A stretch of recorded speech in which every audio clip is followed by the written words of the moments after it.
The sun beat down on Downieville, California, with a vengeance that June afternoon in 1875, casting the entire mining settlement in a golden haze that shimmered like the precious metal that had built the town.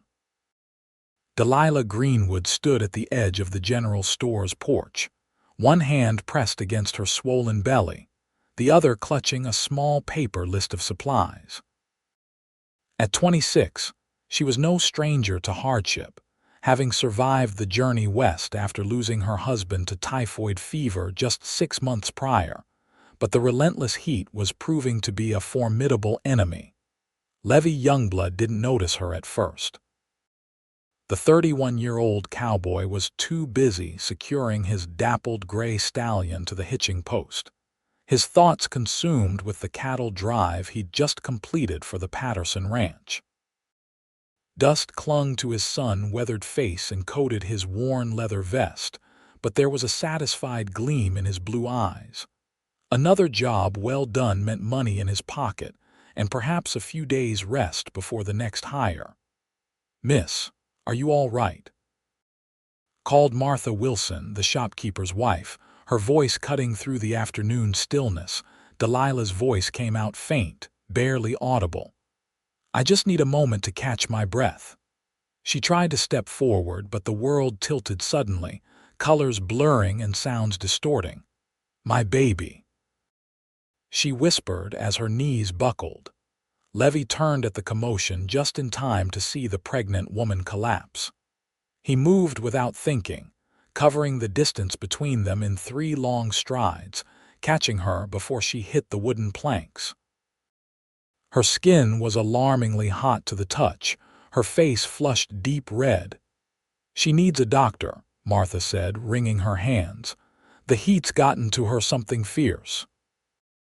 Levi cradled the unconscious woman, noting the wedding band on her finger and the simple, well-worn dress that spoke of modest means. "Where's the doctor's office?" he asked, already adjusting his hold to better support her weight. Martha's face fell. "Doc Porter rode out to the Henderson place yesterday. Their boy broke his leg. He won't be back till tomorrow at the earliest." "There's no other doctor?" Levi asked, feeling the woman's forehead. She was burning up. "Not in Downieville," Martha replied. "Nearest one's in Nevada City." "How far?" 15 miles as the crow flies, but closer to 20 by the trails. Levi glanced at his horse, then back at the unconscious woman in his arms. Her breathing was shallow, her face contorted in pain even in unconsciousness. The child within her moved, causing a visible ripple across her belly. He made his decision instantly. "I'll take her. My horse can carry double for a while at least." He stood, lifting her with surprising gentleness for a man whose hands were calloused from years of hard work. "You're talking about carrying her 20 miles in this heat?" Martha asked incredulously. "You'll both die of sunstroke before you're halfway there. You got a better idea," Levi countered, already moving toward his horse. "She needs help now, not tomorrow." Martha hurried into the store, returning moments later with a canteen and a small bundle, water and some food. "There's a creek about 7 miles along the trail. You can rest there briefly." Levi nodded his thanks, allowing the shopkeeper's husband to help secure the woman on his horse.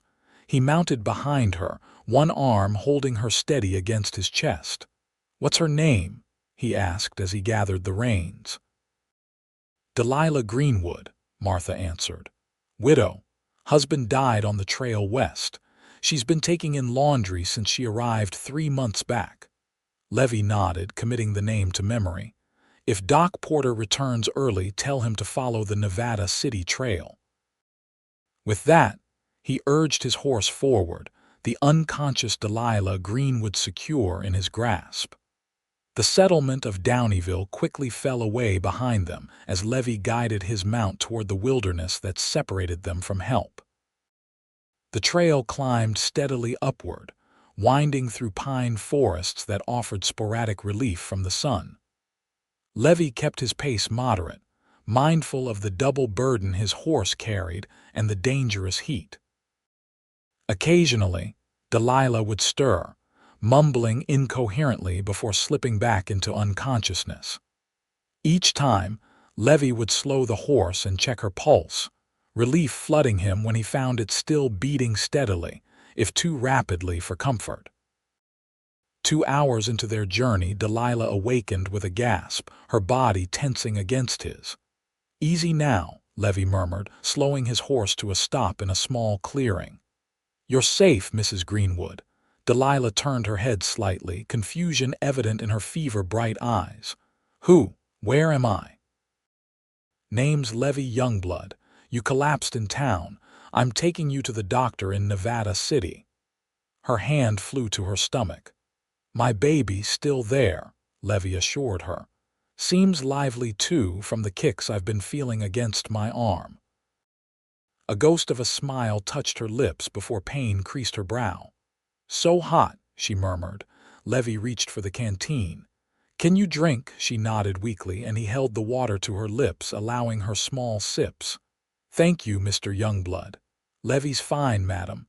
Then I'm Delilah." She took another small sip of water before asking, "How far have we come?" "About 5 miles," he admitted. "Still a ways to go. Think you can hold on if we keep riding?" She nodded, though doubt shadowed her eyes. "I don't have much choice, do I?" "Not unless you're partial to having that baby in the wilderness with only a cowboy for help," he replied, attempting to lighten the moment. Her laugh was barely more than an exhale. "I'd prefer not to." She shifted uncomfortably. "I'm sorry to be such a burden." "No burden," Levi replied automatically, though his aching back suggested otherwise. "Martha said there's a creek ahead. We'll rest there properly." They continued on, Delilah now awake but clearly suffering.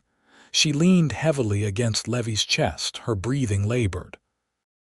He kept one arm securely around her, feeling the occasional contractions that caused her entire body to stiffen. Those moments worried him most. He knew enough about birthing to recognize early labor when he saw it. The creek, when they finally reached it, was a godsend. A ribbon of clear water cutting through a small meadow, bordered by aspens whose leaves danced in the light breeze. Levi dismounted carefully, then helped Delilah down, supporting most of her weight as her legs trembled beneath her. "Let's get you cooled off," he suggested, leading her to a shady spot by the water's edge. Delilah sank gratefully to the ground, her face still flushed but her eyes more alert. "How much farther?" she asked. "About 13 miles, Levi answered honestly as he removed his bandana and soaked it in the cool creek water. "Here, put this on your neck. It'll help with the heat." She accepted the wet cloth with a grateful nod. "Why are you doing this? You don't know me." Levi shrugged, busying himself with watering his horse. "Would have been wrong to leave you. Many would have." He looked at her then, really looked at her for the first time. Despite the flush of fever, he could see she was beautiful honey-brown hair escaping from a simple braid, green eyes bright with intelligence despite her suffering. There was strength in the set of her jaw, determination in the way she held herself despite her condition. "Not where I come from," he said simply. "My ma would have tanned my hide if I'd left a lady in distress, especially one in your condition." The ghost of a smile returned to her lips. She raised a good man. Levi felt an unexpected warmth that had nothing to do with the summer heat. He cleared his throat, suddenly self-conscious. "We should eat something before we move on."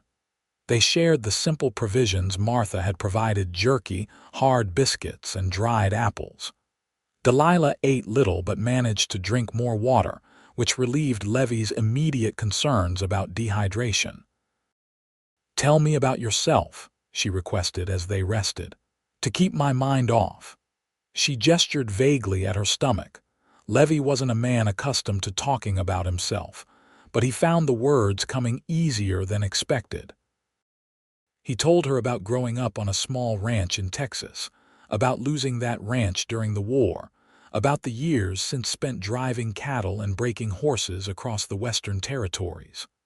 "No wife waiting somewhere?" Delilah asked, then immediately blushed. "I'm sorry, that's far too personal." "No," Levi answered, surprising himself with his candor.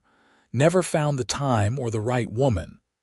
He adjusted his hat, uncomfortable with the direction of the conversation. "What about you? Martha said you lost your husband recently.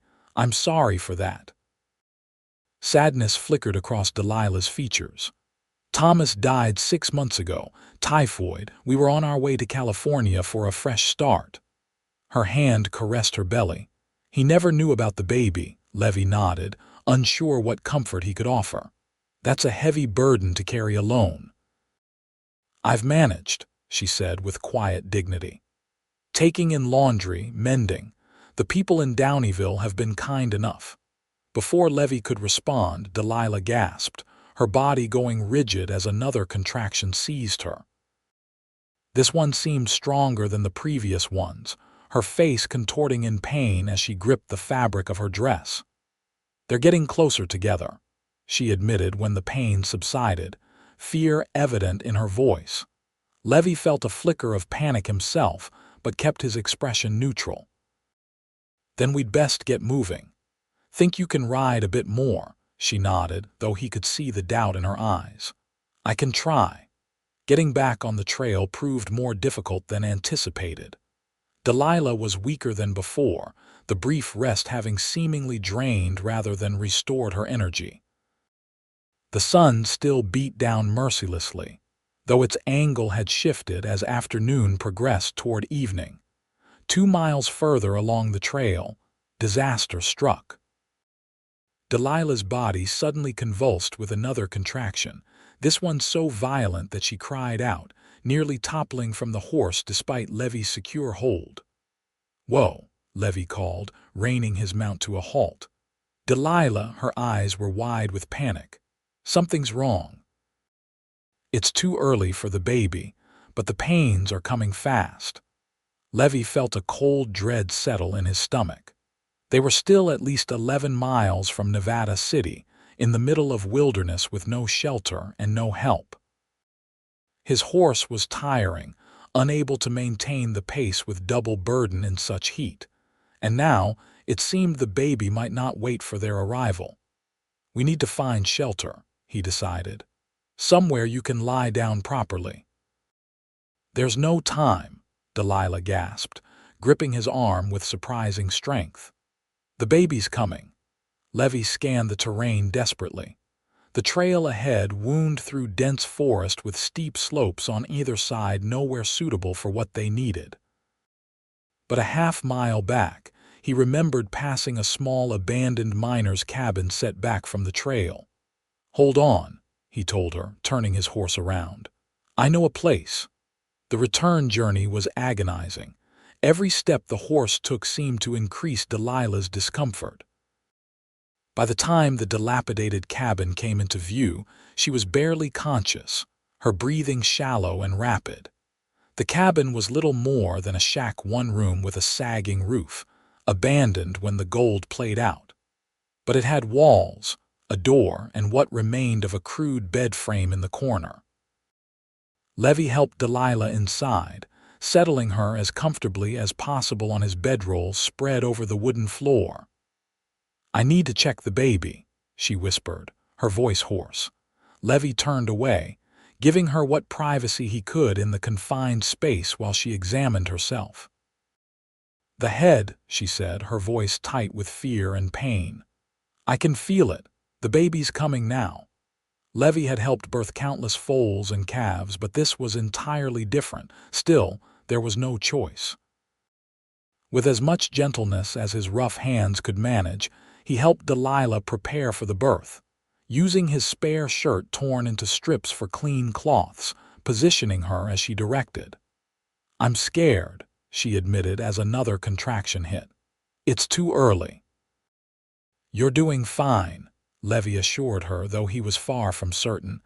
"And so is your little one, strong heart, eager to meet its ma." The labor progressed with frightening speed. Delilah alternated between consciousness and a fever-induced delirium, sometimes calling for her dead husband, sometimes seeming unaware of Levi's presence entirely. The cabin grew darker as the sun began to set, forcing Levi to light the stub of a candle he found on a shelf.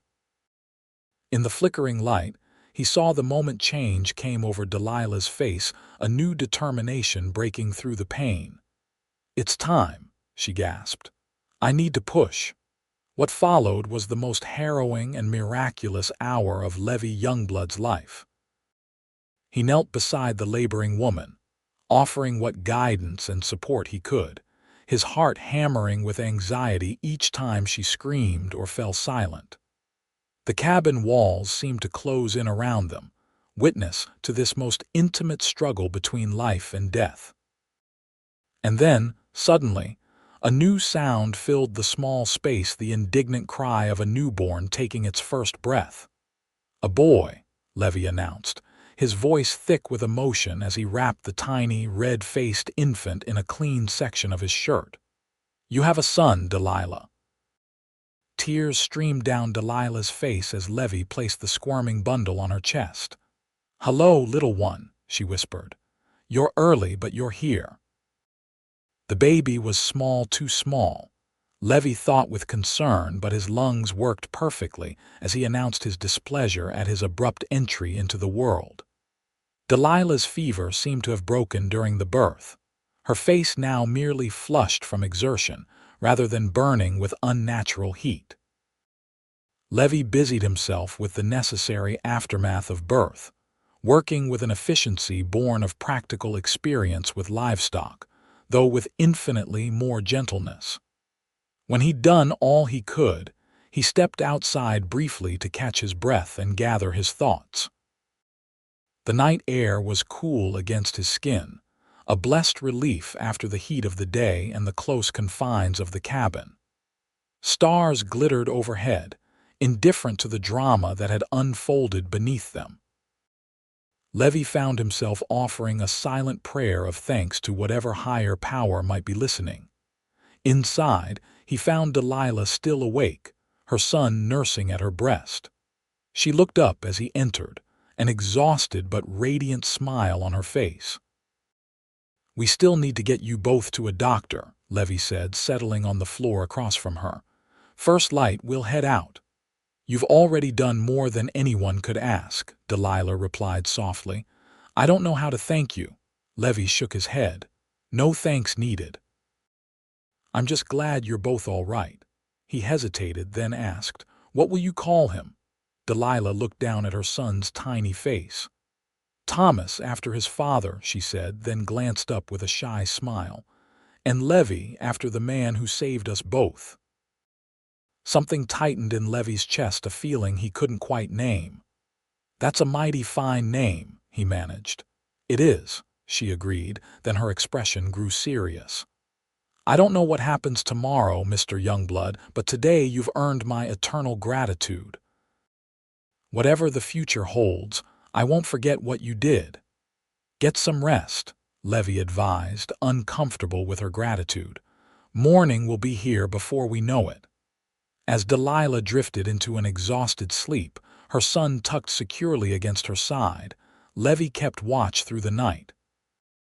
He tended the small fire he'd built in the cabin's crude hearth, listened for any sounds of approach, human or animal, and occasionally checked on mother and child.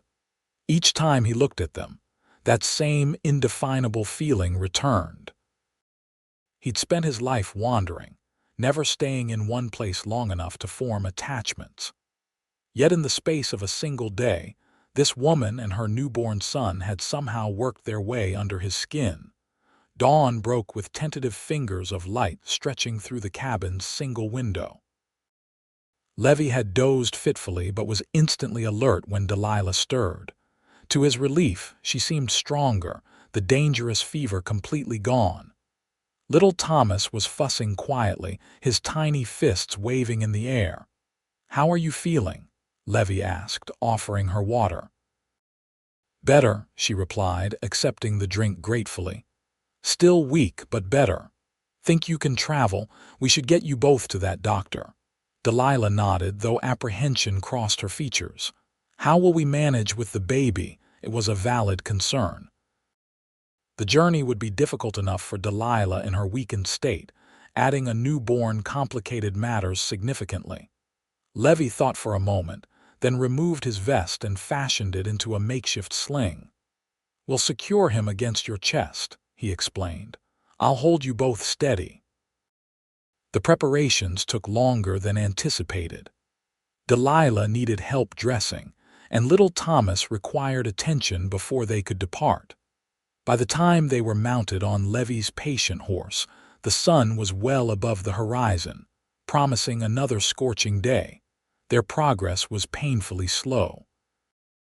Levi kept to a walk, unwilling to risk a faster pace with his precious cargo. Delilah leaned back against his chest, the baby secured to her front, both of them protected by Levi's encircling arms as he held the reins. They spoke little, conserving energy in the growing heat, but the silence between them was comfortable rather than strained. Occasionally, Thomas would fuss, and they would stop briefly for Delilah to tend to him. During one such stop, as Delilah nursed her son in the shade of a large oak, Levi found himself staring, mesmerized by the tableau they created. "You're doing remarkably well," he commented. "Most women would be completely overcome after what you've been through." Delilah smiled tiredly. "I don't have the luxury of weakness. This little one depends on me." She stroked her son's downy head. "Besides, I've always been stubborn. Ask anyone in Downieville." "I believe it," Levi replied, a smile tugging at his lips. "Takes a special kind of determination to make a new start alone in a strange town." "Not so different from what you've done," Delilah observed. "Always moving, never settling. That requires its own kind of courage." Levi had never thought of his wandering lifestyle as courageous, quite the opposite, in fact. There were times he suspected he moved on so frequently because he lacked the courage to put down roots, to risk the kind of loss he'd experienced when the family ranch was taken. Before he could respond, the sound of an approaching wagon reached them. Levi immediately tensed, stepping in front of Delilah and reaching for the revolver at his hip. The roads weren't always safe, especially for vulnerable travelers. To his relief, the wagon that came into view was driven by an elderly couple, their weathered faces breaking into concerned expressions when they spotted the unusual group under the tree. "You folks all right?" called the man, reining his team to a halt. "Could use some help," Levi replied cautiously. "The lady's just had a baby. We're trying to reach Nevada City to find a doctor." The woman's eyes widened. "Land's sakes, you had your baby out here in the wilderness." She was already climbing down from the wagon, moving with surprising agility for her age. "This man saved us," Delilah said, nodding toward Levi. "I collapsed in Downieville yesterday, and he's been carrying me since." The couple introduced themselves as Harlan and Bessie Cooper, farmers returning to their homestead outside Nevada City after delivering produce to the mining camps. "You'll never make it like this," Bessie declared after a quick assessment of Delilah and the baby. "Both of you climb in our wagon. We'll get you to Doc Miller faster than you can on that horse, tired as he looks." The offer was a godsend. Within minutes, Delilah and Thomas were settled comfortably in the wagon bed, cushioned by empty feed sacks and a spare blanket the Coopers provided. Levi tied his horse to the back of the wagon and climbed up beside Harlan on the driver's seat. "Don't often see that kind of devotion from a stranger," Harlan commented quietly as they set off, his voice pitched low so Delilah wouldn't overhear. "You know her well." "Just met her yesterday when she collapsed," Levi admitted. Harlan cast him a sidelong glance. Yet you carried her all this way, helped deliver her child, and are still by her side. Interesting. Levi shifted uncomfortably. Anyone would have done the same. No, son, Harlan replied with certainty. They wouldn't have. Most would have left her for someone else to handle. The remainder of the journey passed more quickly and comfortably in the Cooper's wagon. Bessie fussed over Delilah and the baby, providing water, jerky, and hard biscuits from their own provisions. She cooed over little Thomas, pronouncing him small but mighty and assuring Delilah that with proper care, he'd thrive. Nevada City appeared on the horizon by mid-afternoon, a sprawling settlement considerably larger than Downieville, with proper streets lined with substantial buildings. The gold rush might have dwindled, but the town had established itself as a permanent fixture in the Sierra foothills. Dr. Miller's office was located on a side street near the center of town. The physician himself, a portly man with spectacles and a neatly trimmed beard, answered their knock, his expression shifting from irritation at the interruption to professional concern when he saw Delilah and the infant. "Bring her in immediately," he instructed, leading the way to an examination room at the rear of his house. The next hour passed in a blur for Levi. He paced the doctor's waiting room while Dr. Miller examined Delilah and the baby, answering questions when asked about the birth and Delilah's earlier collapse. The Coopers waited with him briefly before departing with promises to check on them the following day. Finally, Dr. Miller emerged, wiping his hands on a clean towel. "They're both remarkably well, considering the circumstances," he announced. "Mrs. Greenwood is suffering from heat exhaustion and the expected weakness following childbirth, but there are no complications. The baby is small but perfectly formed and breathing well." Relief washed over Levi like a physical force. "Can I see them?" The doctor gave him an appraising look. "Are you the husband? Mrs. Greenwood mentioned she was widowed." "No, I'm—" Levi hesitated, unsure how to define his relationship to Delilah. "I'm the one who brought her here." Dr. Miller nodded thoughtfully. "She's asked to see you. You can go in briefly, but she needs rest above all else." Delilah was propped up in bed, little Thomas sleeping peacefully in a makeshift cradle beside her. She looked pale but infinitely better than she had the previous day, her hair combed and her face clean. "The doctor says you saved our lives," she said by way of greeting. "He believes the heat exhaustion could have been fatal for both of us if I'd remained untreated." Levi removed his hat, turning it awkwardly in his hands. "Just glad I was there." "As am I." She patted the edge of the bed, inviting him to sit. "Dr. Miller says we need to stay here at least a week. He has a room upstairs he lets to patients who need ongoing care." Levi nodded, relieved she would receive the attention she needed. "That's good news." An awkward silence fell between them, heavy with unspoken thoughts. Finally, Delilah broke it. "What happens now, Levi? You've fulfilled your obligation, more than fulfilled it." The question caught him off guard, though he'd been asking himself the same thing. The logical answer, the one that aligned with every pattern of his adult life, was to ensure she was settled, then move on. There was always work for a skilled horseman and cattleman, always another trail to ride. Yet the thought of walking away from Delilah and little Thomas left him with an emptiness he couldn't explain. "I thought I might stay in Nevada City a few days," he said carefully. "Make sure you and the boy are truly on the mend." Something flickered in Delilah's eyes, relief. Disappointment that he wasn't promising more. He couldn't tell. "That would be nice," she replied simply. "I'd rest easier knowing you were nearby." Dr. Miller entered before Levi could respond, firmly announcing that his patient needed rest.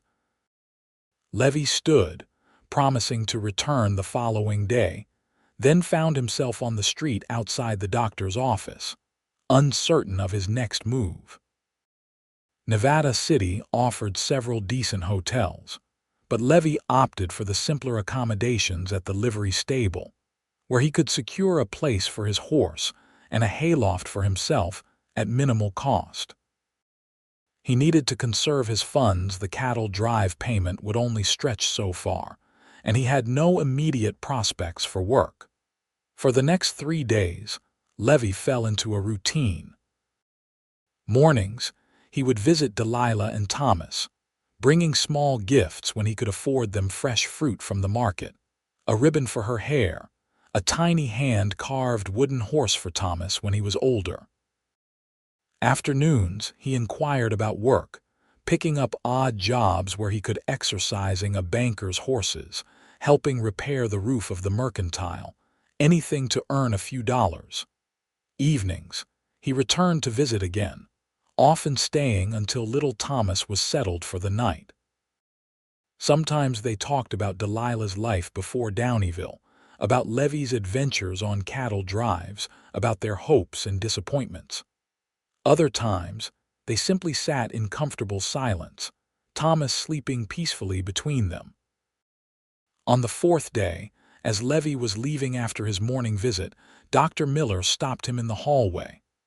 "A word, Mr. Youngblood." Levi followed the doctor to his study, apprehension building. "Is something wrong with Delilah or the baby?" "No, they're progressing well." "Better than expected, in fact." The doctor gestured for Levi to sit. "I'm more concerned about their future.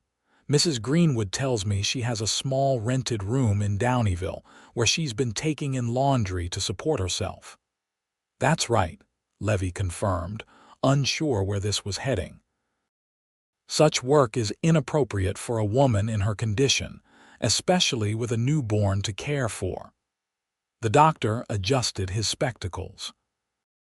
"She'll need at least a month of reduced activity before she can consider returning to such labor, and even then, managing laundry work with an infant will be nearly impossible without help."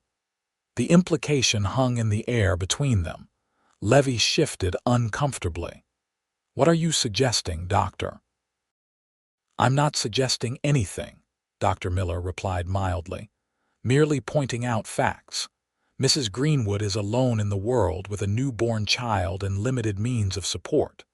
She speaks very highly of you, Mr. Youngblood. Seems to believe you hung the moon and stars after what you did for her." Levi felt heat rise in his face. "I did what anyone would do." The doctor gave him a knowing look. "We both know that's not true." He stood, indicating the conversation was concluded. "Mrs. Greenwood will be ready to travel in 3 days. I thought you might want to consider what happens then." The doctor's words haunted Levi as he went about his tasks that day. By evening, he had made a decision, one that both terrified and exhilarated him. When he arrived for his evening visit, he found Delilah sitting in a chair by the window, Thomas asleep in her arms. The fading sunlight caught the gold in her hair, creating a halo effect that made Levi's breath catch in his throat. "You're staring," Delilah said softly, without looking up. "Sorry," Levi replied, stepping further into the room. "You both make a pretty picture." She smiled at that, finally meeting his gaze. "Dr. Miller says we can leave in a few days.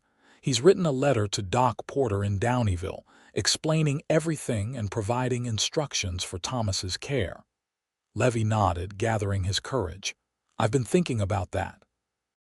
"About what happens when you're ready to travel?" Delilah's expression turned guarded. "Oh, He cleared his throat, suddenly finding his carefully prepared speech inadequate. "I'd like to escort you back to Downieville." "That's very kind, but unnecessary." "The stage would be comfortable enough, and that's not all," Levi interrupted, taking a step closer. "I'd like to stay in Downieville to help you and Thomas." Delilah's eyes widened. "Levi, you can't possibly." "I can," he insisted. "I've given it a lot of thought. I could find work at one of the ranches near town, or maybe breaking horses. I'm good with my hands, could do carpentry if needed." The words tumbled out now, fueled by a certainty that grew with each passing second. Point is, I want to help, not out of obligation, but because He faltered, unused to expressing such sentiments. Because you what? Delilah prompted gently. Because I care about you both, Levi finished simply. More than I expected to, more than makes sense given how short a time we've known each other. Delilah was silent for so long that Levi feared he'd overstepped. Then, carefully adjusting Thomas in her arms, she extended one hand toward him. I care about you too, she admitted, her voice barely above a whisper, though I've been trying very hard not to. Levi took her hand, marveling at how small and delicate it felt in his. Why fight it? Because it's frightening, she answered honestly. I lost Thomas, my husband, so recently. The pain is still fresh, and you, she hesitated. You're a wanderer by nature. What happens when the open road calls to you again? It was a fair question, one Levi had asked himself repeatedly over the past days. I can't promise I won't ever feel the pull to move on, he admitted. But I can promise that I'll talk to you about it if I do, not just disappear. And I can promise that right now, being with you and Thomas feels more right than anything has in a long while. Tears glistened in Delilah's eyes. That's more honesty than most men would offer. It's all I have to give, Levi said. That, and a promise to do right by you both for as long as you'll have me. Thomas chose that moment to wake, his tiny face scrunching before he let out a demanding cry. Delilah laughed softly, breaking the tension of the moment. Someone has an opinion about all this, she said, adjusting her position to nurse him. Levi smiled, struck again by how natural they looked together. Smart boy, takes after his mother. The next 3 days passed in a whirlwind of preparations. Levi secured a wagon and team for the journey back to Downieville, purchased necessary supplies, and arranged for his horse to be returned to the Patterson Ranch with a letter explaining his decision to stay in Downieville for the foreseeable future. Dr.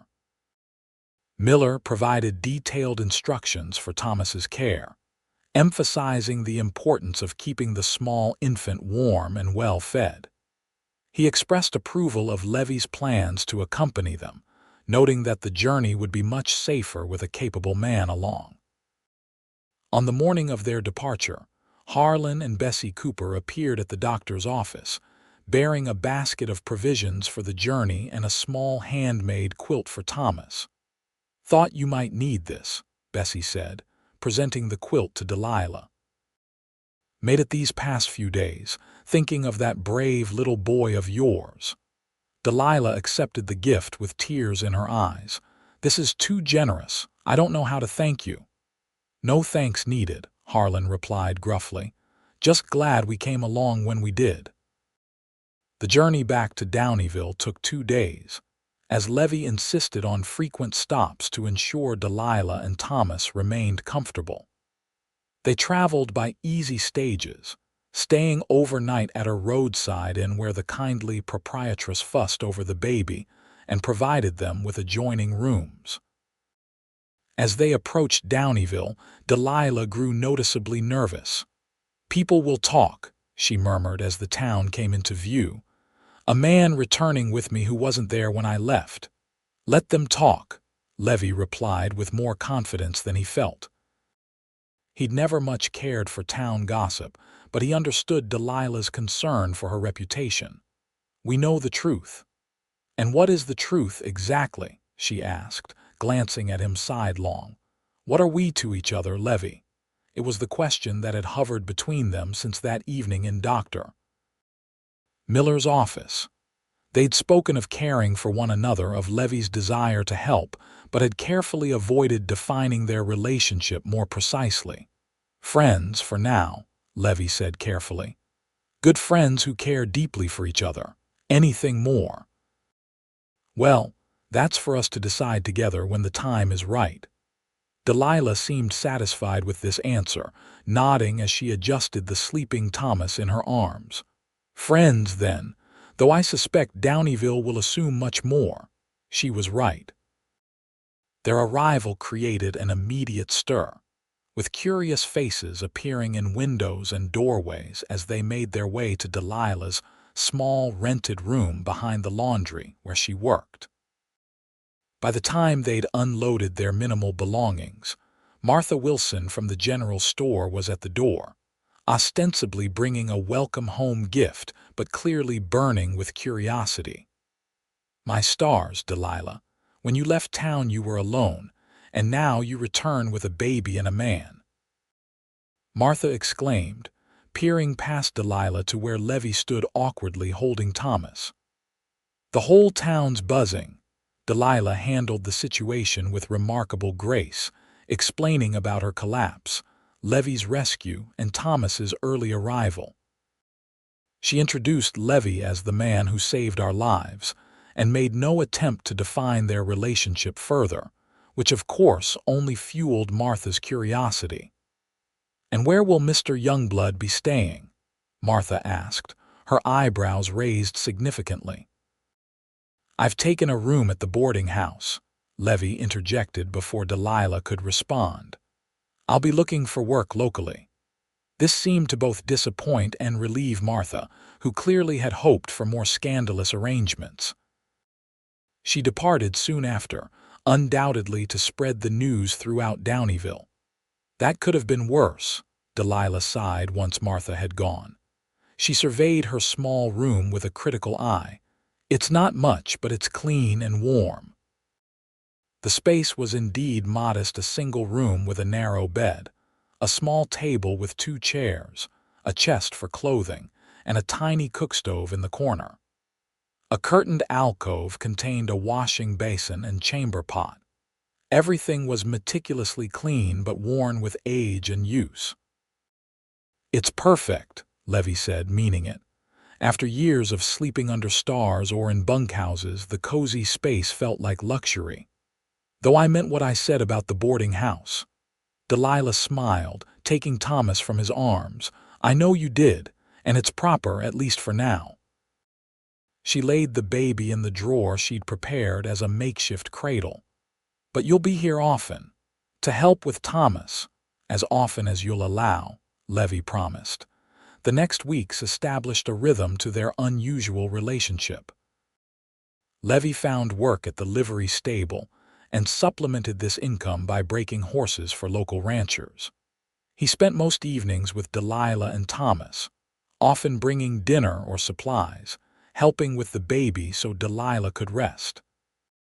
The town's initial curiosity gradually gave way to acceptance as people observed the respectful way Levi treated Delilah and his obvious devotion to little Thomas.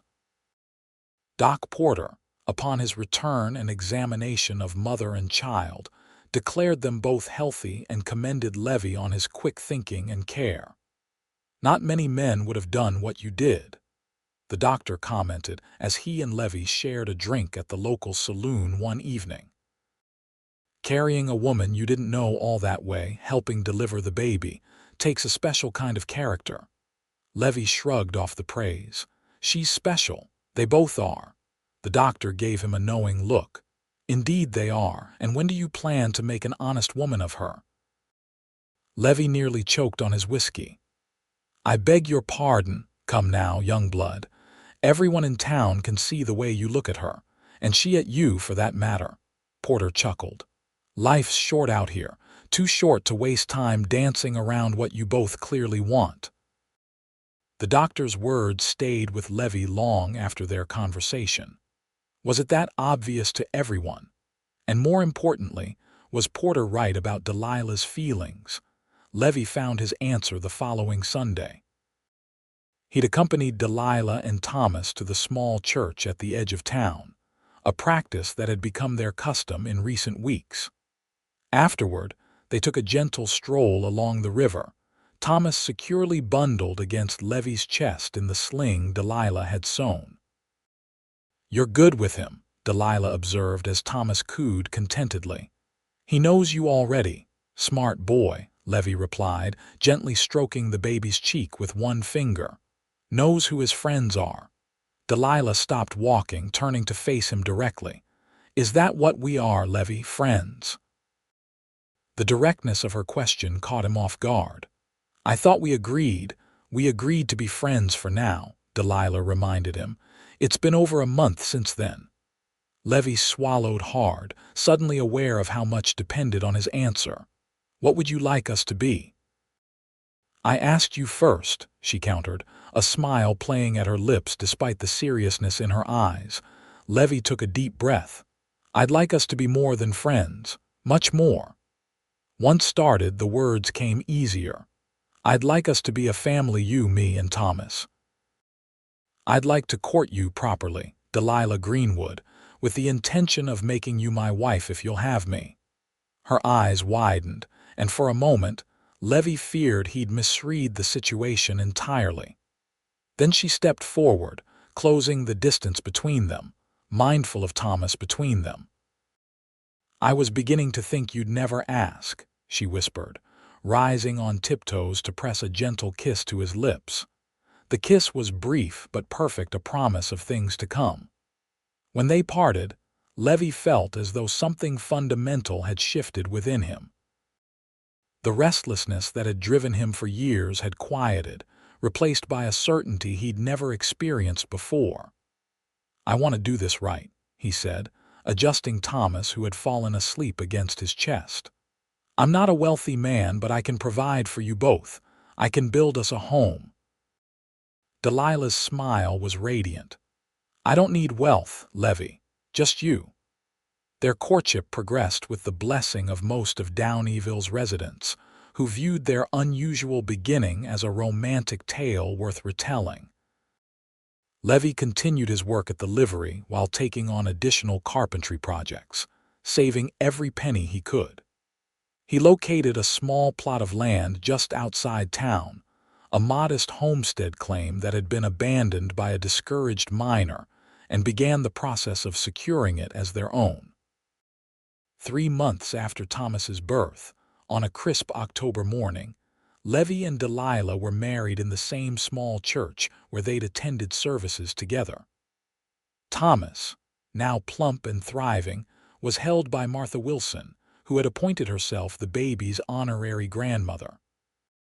The wedding was simple but joyous, attended by most of Downieville's residents who had come to respect the hard-working cowboy and the brave young widow who had found love in the most unexpected circumstances. Even Harlan and Bessie Cooper made the journey from Nevada City, bringing another quilt, this one large enough for a marriage bed. That night, in the small cabin Levi had renovated on their homestead claim, husband and wife lay together beneath Bessie's quilt, Thomas sleeping peacefully in his proper cradle nearby. Happy? Levi asked, stroking Delilah's hair spread across his chest. More than I ever thought possible, she replied, pressing a kiss to the hollow of his throat. Are you? Happier than I deserve, he admitted. Never thought I'd find this, a wife, a son, a home. He tightened his arm around her. Never thought I'd stop wandering. Do you miss it? Delilah asked, a hint of the old insecurity in her voice. The freedom of the trail. Levi considered the question seriously, wanting to give her the honest answer she deserved. Sometimes I miss the simplicity of it, he admitted. Just me, my horse, and the horizon, but I don't miss the emptiness. He tilted her face up to his. And I wouldn't trade what we have for all the open trails in the West. Good answer, cowboy, she murmured, her lips finding his in the darkness. As winter settled over Downieville, the Youngblood family established themselves firmly in the community. Levi's reputation as a horseman and carpenter grew, bringing steady work and growing prosperity. Delilah, no longer required to take in laundry, focused on making their cabin a home and caring for Thomas, who thrived under the loving attention of both parents. In February, during a rare quiet evening when Thomas had gone to sleep early, Delilah approached Levi as he sat by the fire, whittling a small wooden horse to add to the growing collection he was creating for his son. I have something to tell you, she said, a mysterious smile playing on her lips. Levi set aside his whittling, giving her his full attention. "What is it?" Delilah took his hand and placed it on her stomach. "Thomas is going to have a brother or sister. Come summer, our family will grow again." Joy washed over Levi like a physical force. He pulled Delilah into his lap, holding her close as if she were the most precious thing in the world, which to him she was. "You've made me the happiest man alive," he whispered against her hair. "Again." "I was hoping you'd be pleased," she replied, laughing softly at the intensity of his reaction. "Though I admit the timing could be better. Thomas will be barely a year old when this one arrives." "We'll manage," Levi assured her. "Together." And they did manage. When June brought scorching heat to the Sierra foothills once again, it also brought the birth of Sarah Elizabeth Youngblood, delivered safely in their own home with Doc Porter in attendance. Unlike her brother's dramatic entry into the world, Sarah arrived with minimal fuss after a relatively easy labor. "She has your eyes," Delilah commented as they admired their daughter later that evening, Thomas curiously peering at his new sister from his father's secure hold. "And your determination," Levi replied, recalling how the tiny infant had let out a commanding cry immediately upon birth. "Heaven help us when she's old enough to start making demands." Life settled into a pattern of joyful chaos with 2 children under 18 months. Levi expanded the cabin, adding a proper bedroom for the children and improving the kitchen for Delilah. His carpentry skills became increasingly in demand throughout the region, allowing him to be more selective about the jobs he took, ensuring he had ample time with his family. On Thomas's 2nd birthday, as family and friends gathered to celebrate, Harlan and Bessie Cooper arrived with yet another quilt, this one made especially for the birthday boy, and unexpected news. "We're selling the farm," Harlan announced over dinner. "Getting too old for the work." "Where will you go?" Delilah asked, concerned for the couple who had become like family to them. Bessie glanced at her husband before answering. "Well, that depends on you folks. We were thinking of buying that vacant lot next to your property. Building a small place where we could be close enough to help with the young'uns but not so close we're underfoot." The offer was unexpected but welcome. Within months, a small but comfortable house stood on the neighboring lot, and the Cooper Youngblood extended family was firmly established. Bessie proved a godsend when Delilah discovered she was expecting their 3rd child the following year, providing experienced help with Thomas and Sarah, while Levi's work took him further afield as his reputation grew. Daniel James Youngblood arrived in the spring of 1879, completing their family. Like his sister, he was born without complications, a healthy, robust boy with his mother's smile and his father's determined chin. 5 years to the day after Levi had carried a collapsing Delilah from the streets of Downieville, the family gathered on the porch of their now substantial home, watching the sunset paint the Sierra peaks gold and crimson. Thomas, nearly 5 and full of boundless energy, was demonstrating his roping skills to an admiring Harlan. 3-year-old Sarah sat on her mother's lap, reading a picture book to baby Daniel, who watched his sister with adoring eyes. "Penny for your thoughts," Delilah said, noting Levi's contemplative expression as he watched their children. "Just thinking about that day," he replied, reaching for her hand. "How close I came to riding right past the general store without stopping." Delilah squeezed his fingers. "But you didn't. You stopped. You saw me." "Best decision I ever made," Levi said softly. "Though I admit, carrying you those miles in the heat wasn't how I'd planned to spend that day." "Are you complaining, Mr. Youngblood?" Delilah asked with mock severity. Levi laughed, pulling her closer. "Not even slightly, Mrs. Youngblood. I'd carry you twice the distance all over again, knowing where we'd end up."